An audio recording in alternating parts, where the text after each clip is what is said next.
Alright, तो जैसे हमने देखा कि हम अपनी शीट को प्रोटेक्ट कर सकते हैं, अपनी वर्कबुक के स्ट्रक्चर को प्रोटेक्ट कर सकते हैं, इसी तरह आप अपनी कंप्लीट वर्कबुक को भी प्रोटेक्ट कर सकते हैं।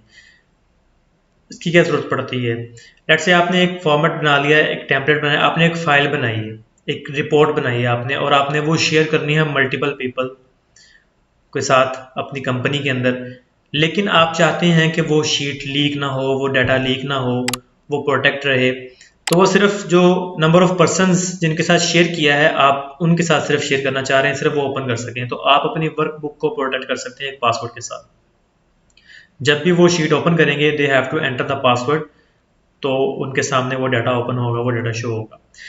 वर्कबुक को प्रोटेक्ट कैसे कर सकते हैं? आप सिंपल अपनी फाइल में आए, फाइल में आने के बाद इन्फो टैब के अंदर प्रोटेक्ट वर्कबुक, इस पर क्लिक करें, इनक्रिप्ट विद पासवर्ड।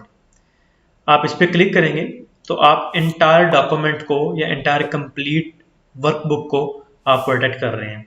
सिंपल आप पासवर्ड दें, यहाँ पे री एंटर करें अपना पासवर्ड, आपकी शीट इस वक्त प्रोटेक्ट हो गई है।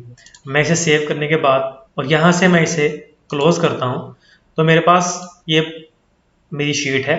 मैं इसे दोबारा ओपन करता हूँ, जैसे ही मैंने ओपन किया तो मुझसे वो पासवर्ड मांग रहा है। अब जिसको ये पासवर्ड पता होगा सिर्फ वही ये शीट ओपन कर सकता है।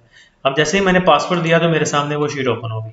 तो आप अपनी कंप्लीट एंटायर वर्कबुक को भी प्रोटेक्ट कर सकते हैं अपना डाटा सेव रखने के लिए।